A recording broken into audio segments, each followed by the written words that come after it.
রাজা জ্ঞানের রাজা রসিক রাজা গোপাল ভাঁড় হাসির রাজা জ্ঞানের রাজা রসিক রাজা গোপাল ভাঁড় হাসির রাজা।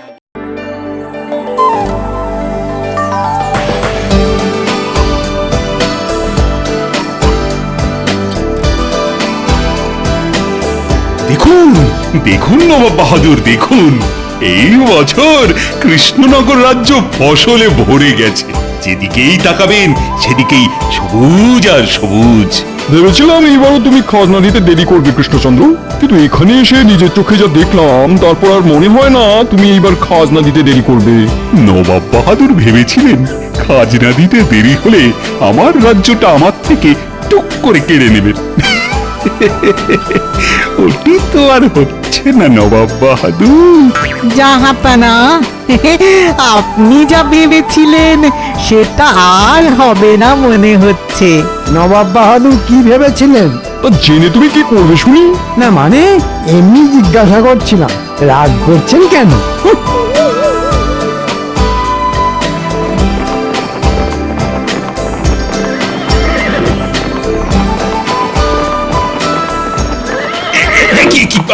আমার ঘোড়াটা এমন চেঁচাতে শুরু করলো কেন? দাঁড়ান মহারাজ, আমি দেখছি।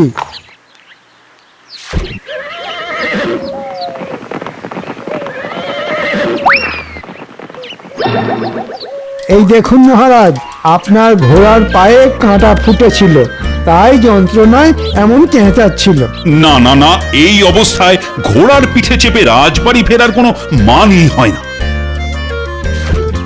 তুমি নবাব বাহাদুর আর উজিরকে নিয়ে এগিয়ে যাও মন্ত্রী, আমি আমার ঘোড়াকে নিয়ে হেঁটে হেঁটেই রাজবাড়ি যাব। আচ্ছা মহারাজ।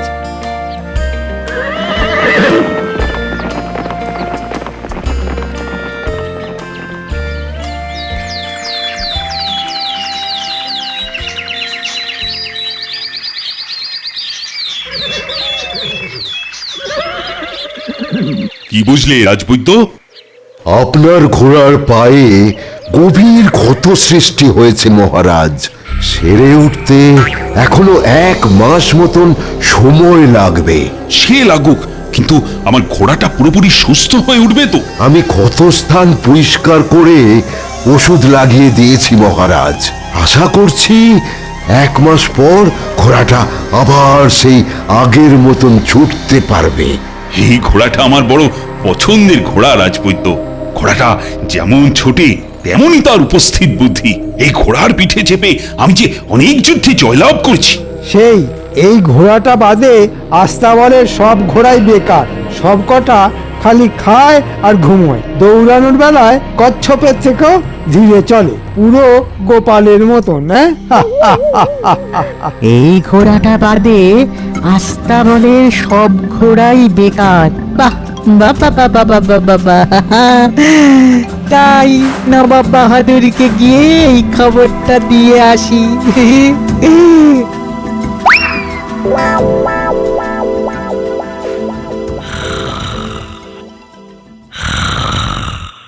বলি আর কত ঘুমোবে শুনি? আজ বুঝি তোমার রাজসভায় যাওয়া নেই? আছে গিন্নি, আছে। মহারাজ যেদিন রেগে গিয়ে তোমাকে রাজসভা থেকে বার করে দেবেন সেদিন বুঝবে। বলি তখন সংসার চলবে কি করে শুনি? কেন কেন কেন মহারাজ আমাকে রাজসভা থেকে বার করে দেবেন কেন শুনি? আজ পর্যন্ত তো তোমাকে একদিনও রাজসভায় সময় মতন যেতে দেখলাম না। তুমি রোজ দেরি করে রাজসভায় যাও। এই ব্যাপার, গোপাল ভাঁড়কে চটালে তার পরিণাম ভালো হবে না, এ স্বয়ং আমাদের মহারাজ জানেন, বুঝলে গিন্নি। তাই আমি যত দেরি করেই রাজসভায় যাই না কেন, মহারাজ আমাকে তাড়িয়ে দেবেন না। গাটা কেমন ম্যাচ ম্যাচ করছে। এই শোনো, আমাকে তুমি মহারাজ পাওনি যে আমি তোমাকে ছেড়ে দেব। এক্ষুনি উঠে থলে হাতে বাজারে যাও, না হলে কিন্তু। ওরে বাবারে, যাচ্ছি যাচ্ছি যাচ্ছি গিন্নি।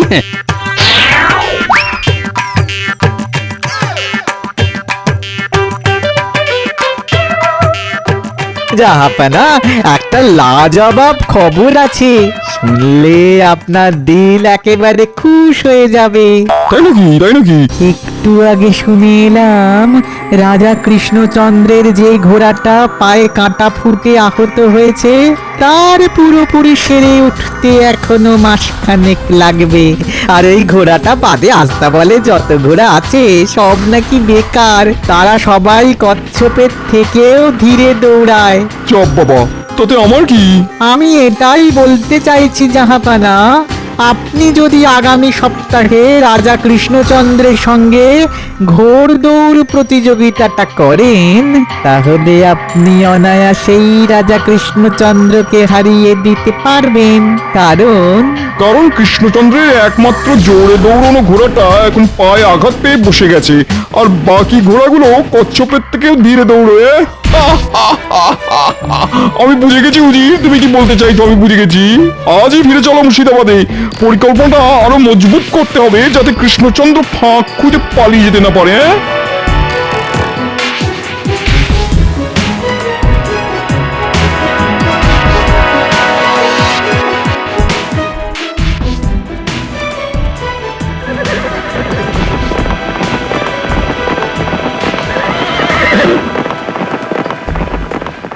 নবাব বাহাদুর এলেন আবার এর মধ্যে চলেও গেলেন। না, আমাকেও বাজার যেতে হবে, দেরি হলে আবার গিন্নি মুড়ো ছাঁটা নিয়ে তেড়ে আসবে। আর কিছু চিন্তা ভাবনা করলেন জাহাপানা? করেছি উজির, করেছি। ঘোড়ায় চেপে আস্তে আস্তে সব ছকে ফেলেছি। এইবার এমন পরিকল্পনা করেছি যে কৃষ্ণচন্দ্র কোথাও পালাতে না পেরে আমার পায়ে লুটিয়ে পড়বে একেবারে। তুমি আজই কৃষ্ণনগরে দুধ পাঠাও, আর পাঠাও একজন বিশ্বস্ত লোক যে গোপনে আমাদের হয়ে কৃষ্ণনগর থেকে কাজ করবে, বুঝলে? কি কাজ করবেন জাহাপানা? সময় এলে সব জানতে পারবে। সভাকবি, অনেকদিন তোমার কবিতা শোনা হয় না, তাহা নতুন কিছু লিখলে শোনাও শুনি। লিখেছি মহারাজ, ফেলে সব কাজ, দু কলম ছড়া, মিলিয়েছি ছন্দ, নয়কো মন্দ, শুনলে জেগে উঠবে মরা। বাহ বাহ বাহ, ভারী সুন্দর হয়েছে। এ আর এমন কি কবিতা মহারাজ, এমন কবিতা আমিও লিখতে পারি, আর লিখেওছি। সে কি রাজ্যোতিষী কবিতা লিখেছেন? তবে তো শুনতেই হচ্ছে রাজ্যোতিষীর লেখা কবিতা। ঠিক ঠিক, রাজ্যোতিষী, শোনাও শুনি কেমন কবিতা লিখেছো। আমি রাজ্যোতিষী, আমি পুজো করি, পুজো করতে লাগে ধূপ ধুনো ফুল, আর সরস্বতী পুজোয় লাগে কুল। এটা কবিতা না দশকর্মার দোকানের ফর্দ?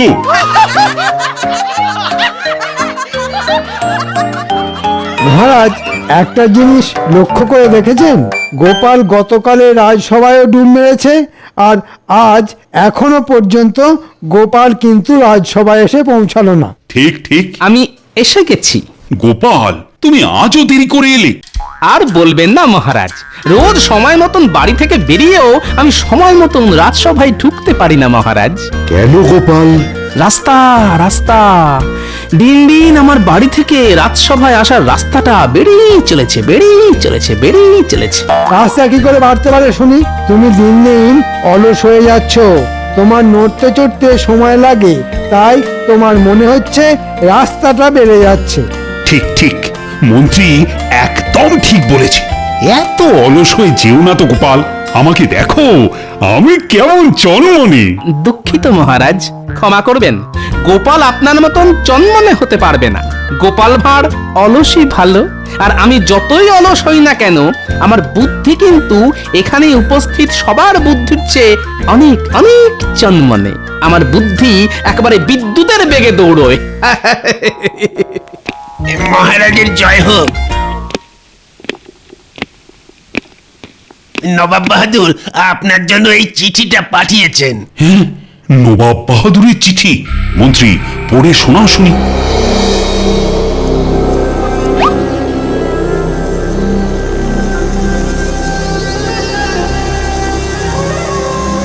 মহারাজ, নবাব বাহাদুর লিখেছেন উনি আপনার সঙ্গে ঘোড়দৌড় প্রতিযোগিতা করতে চান।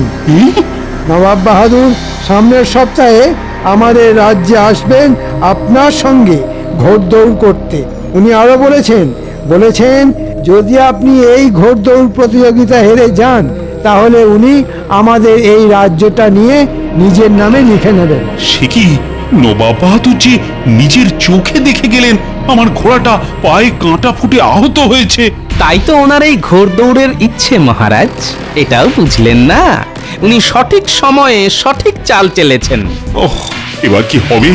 আস্থা বলে বাকি যে ঘোড়াগুলো আছে তাদের নিয়ে নবাবের সঙ্গে ঘোড়দৌড় প্রতিযোগিতা হলে আমি নিশ্চিত হারব, এ ব্যাপারে আমার কোনো সন্দেহই নেই। হাতে এখনো 7 দিন সময় আছে মহারাজ, আপনি আমাকে কিছু মোহর দিন, আমি আস্তাবলের বাকি ঘোড়াদের জোরে দৌড়ানোর তালিম দেওয়ার ব্যবস্থা করছি। বাহ বাহ বাহ, একটা ভালো বুদ্ধি দিয়েছো তুমি মন্ত্রী। কত কত মোহর চাই বলো? 100 মোহর মতন দিলেই হবে মহারাজ। এই না, যত তাড়াতাড়ি সম্ভব ঘোড়াদের তালিম দেওয়ার কাজ শুরু করে দাও মন্ত্রী। আরে হাতে সময় যে বড় কম।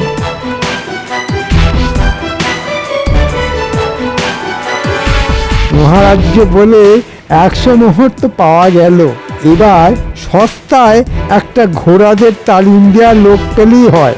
তাকে কিছু মোহর দিয়ে বাকিটা টুক করে টেকে গুঁজে নেব। নমস্কার মন্ত্রী মশাই। কে তুমি?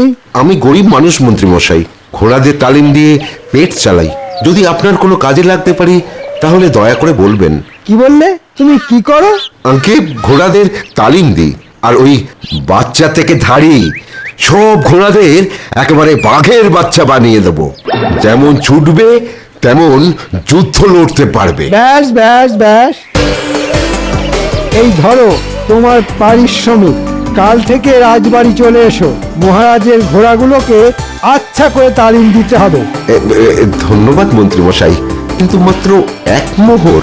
এর বেশি দিতে পারবো না, তাতে কাজ করতে হলে করো, না হলে না না না, রাজি রাজি, আমি রাজি।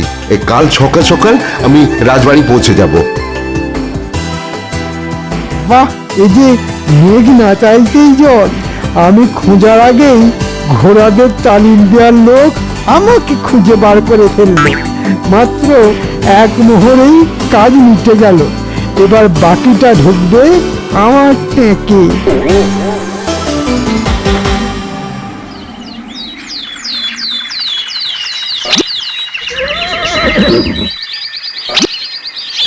বাহ মন্ত্রী বাহ, এরই মধ্যে ঘোড়াদের তালিম দেওয়ার লোক খুঁজে তালিম দেওয়ার কাজও শুরু হয়ে গেল। দেখেছেন মহারাজ, আমি সব সময় অকাজ করি না, মাঝে মাঝে কাজের কাজও করি। তাই তো দেখছি মন্ত্রী। বলছি 7 দিনের মধ্যে ঘোড়াগুলোকে তালিম দিতে পারবে তো? পারবো মহারাজ। কত গাধা পিটিয়ে ঘোড়া করে দিলাম, আর ঘোড়া পিটিয়ে ঘোড়া করতে পারবো না, তা কি হয়?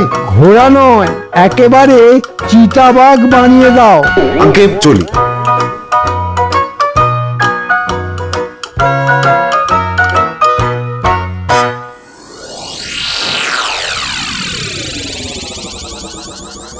একটা ভালো খবর আছে জাহাপানা আপনার জন্যে। কি খবর উজির? আমাদের লোক ছদ্মবেশে কৃষ্ণনগরের রাজবাড়িতে গিয়ে উঠেছে রাজা কৃষ্ণচন্দ্রের ঘোড়াদের তালিম দেওয়ার জন্যে। সাবাস, এবার সময় বুঝে বাকি কাজটাও তাকে সেরে ফেলতে বলো। আর 6 দিন পরে যে ঘোড়দৌড় প্রতিযোগিতা। বলছি জাহাপানা। কৃষ্ণচন্দ্র, এবার তুমি পালিয়ে কোথায় যাও শুধু আমি দেখবো।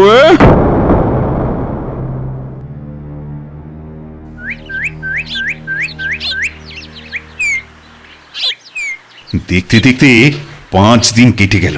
আগামীকাল নবাব বাহাদুর আসবেন আমার প্রাসাদে। তার আগে একবার দেখে আসি ঘোড়াদের তালিম দেওয়ার কাজ কত দূরে এগোলো।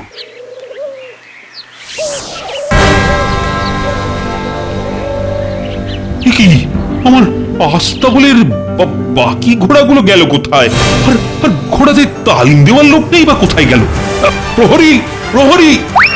আজ্ঞে মহারাজ। ঘোড়াদের তালিম দেওয়ার জন্য যে লোকটা এসেছিল তাকে কোথায় দেখেছো? আগে তিনি তো গতকাল মাঝরাতে আস্তাবলের সব ঘোড়াদের নিয়ে বেরিয়ে গেলেন। হ্যাঁ, বেরিয়ে গেলেন মানে কোথায় গেলেন? আর তুমি তাকে যেতেও দিলে? আমি তাকে আটকে ছিলাম মহারাজ। উনি বলেন যে মহারাজের কাছ থেকে অনুমতি নিয়েই এই ঘোড়াগুলো নিয়ে মাঠে যাচ্ছেন তালিম দেওয়ার জন্য। মাঝরাতে তালিম? এই মন্ত্রী, তুমি তুমি কোথা থেকে ঘোড়াদের তালিম দেওয়ার জন্য ওই লোকটাকে ধরে নিয়ে এসেছিলে শুনি? আগে লোকটা আমার কাছে নিজেই এসেছিলেন মহারাজ। কেন মহারাজ, কি হয়েছে একটু খুলে বলবেন? আর কি হবে গোপাল, আমার আর কিছু বাকি নেই। গতকাল রাতে আমার আস্তাবলে সব ঘোড়াদের নিয়ে ওই লোকটা পালিয়েছে।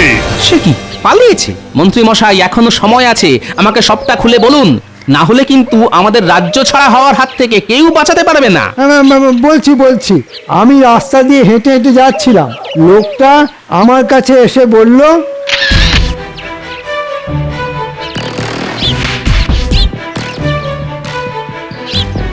আমি অমনি তাকে ধরে নিয়ে এলাম। লোকটা নিজে এসেই বলল? তার মানে এই লোকটা জানতো আপনি এমন কাউকে খুঁজছেন যে মহারাজের ঘোড়াদের তালিম দেওয়ার কাজ করবে। বুঝতে পেরেছি, এবার সবটা আমার কাছে একেবারে জলের মতন পরিষ্কার। কি বুঝতে পেরেছো বলো তো গোপাল? এটাও আমাদের নবাব বাহাদুরের চাল মহারাজ। আর ওই লোকটা আর কেউ নয়, স্বয়ং নবাব বাহাদুরের লোক। তার মানে নবাব বাহাদুর লোক পাঠিয়ে আস্তাবলে সব ঘোড়া চুরি করেছেন? সব ঘোড়া নয় রাজপণ্ডিত, এখনো আস্তাবলে একটা ঘোড়া আছে, ওই দেখুন।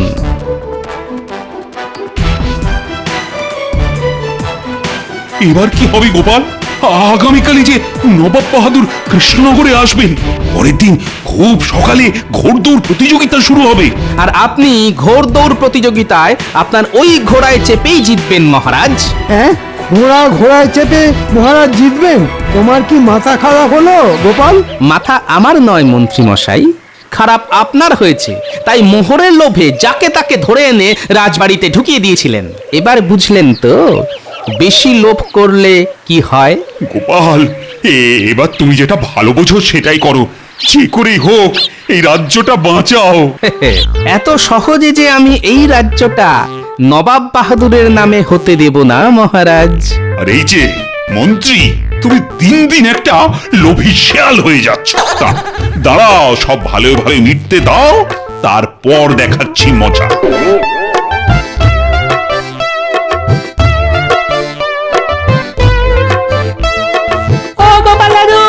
কোথায় যাচ্ছ? মাঠে যাচ্ছি রে, তোরাও চল আমার সঙ্গে, কাজ আছে। কি কাজ গোপাল দাদু? চল না, যেতে যেতে বলছি।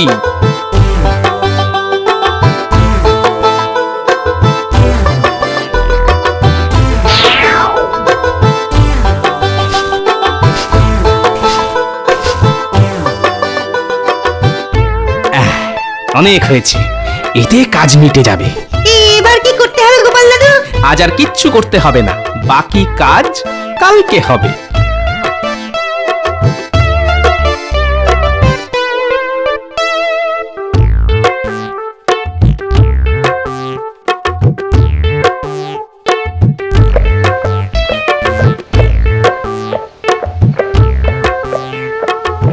আসুন আসুন নবাব বাহাদুর, আসুন।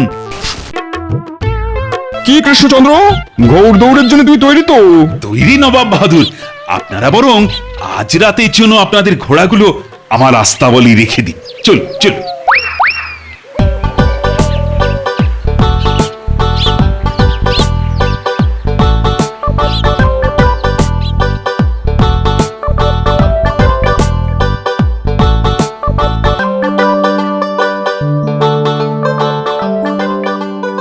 কি কৃষ্ণচন্দ্র, তোমার আস্তাবল যে ফাঁকা, শুধু ওই ঘোড়াটাকে দেখতে পাচ্ছি, বাকি ঘোড়াগুলো গেল কোথায়? চুরি হয়ে গেছে নবাব বাহাদুর। রাজা কৃষ্ণচন্দ্র বুঝি এই ঘোড়ায় চেপে আগামীকাল ঘোড়দৌড় করবেন? হ্যাঁ, তাছাড়া তো কোনো উপায় নেই। গোপাল নিশ্চয়ই কিছু না কিছু একটা ব্যবস্থা করবে।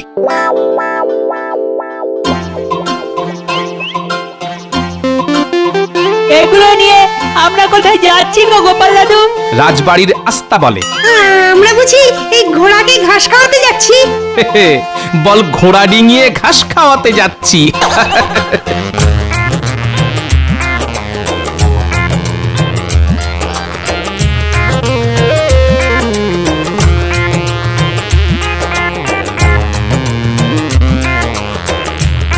এইবার সব ঘাসগুলো ওই দুটো ঘোড়ার সামনে রেখে আয়।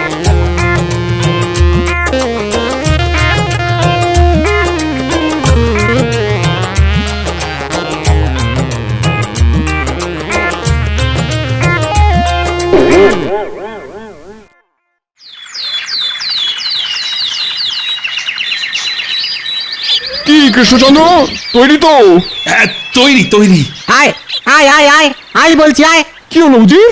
দেখুন না জাহাপানা, আপনার ঘোড়াটা এত ঘাস আয় আয় আয় আয় আয় আয় এত ঘাস খেয়েছে না যে কিছুতেই নড়তে পারছে না। আয় আয় আয় আয় আয় আয় আয় আয় হ্যাঁ, আয় বলছি আয়। নড়তে যখন পারছে না তখন ছুটবে কি করে?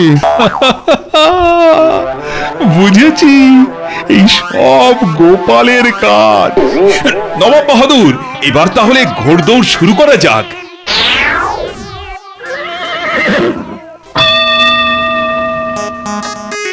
এই কি হলো? আরে ঘোড়াটা দাঁড়িয়ে রইলো কেন? চল চল, আরে এই অজিত, আরে কিছু একটা করো। আরে কৃষ্ণচন্দ্র এগিয়ে গেল তো। আয় আয় আয় আয় আয় হুশ হুশ হুশ আয় যা যা যা যা যা যা যা যা আচ্ছা, মুশকিল তো। এই এই চল চল।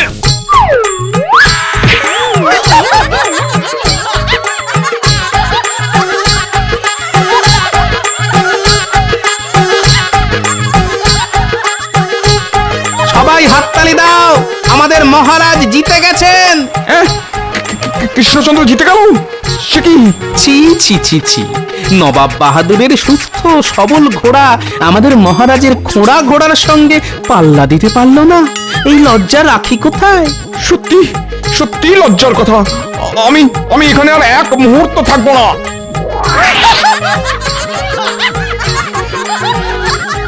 দাঁড়ান, আপনি যাচ্ছেন কোথায়? আমাকে ছেড়ে দাও গোপাল, আমাকে যেতে দাও গোপাল। দেব, তবে তার আগে আমাদের আস্তাবলের সব ঘোড়াগুলো কোথায় গেল সেটা তো বলে যান। আছে আছে আছে, তোমাদের আস্তাবলের ঘোড়াগুলো এই রাজ্যেই আছে, ওগুলো আবার তোমাদের কাছে ফিরিয়ে দেওয়া হবে। শুধু আমাকে যেতে দাও গোপাল। না গোপাল, উজিরকে ছেড়ো না। ঘোড়াগুলো ফিরিয়ে দেওয়ার পরই উজির মুক্তি পাবে। নবাব বাহাদুর বাঁচান। নবাব বাহাদুর, লজ্জার চোটে উনি এমন ছুট লাগিয়েছেন যে এতক্ষণে হয়তো মুর্শিদাবাদে পৌঁছে গেছেন। এবার আমিও পালাই। মহারাজ বলেছিলেন সব ভালো ভালো মিটে গেলে আমার খবর আছে। মন্ত্রী,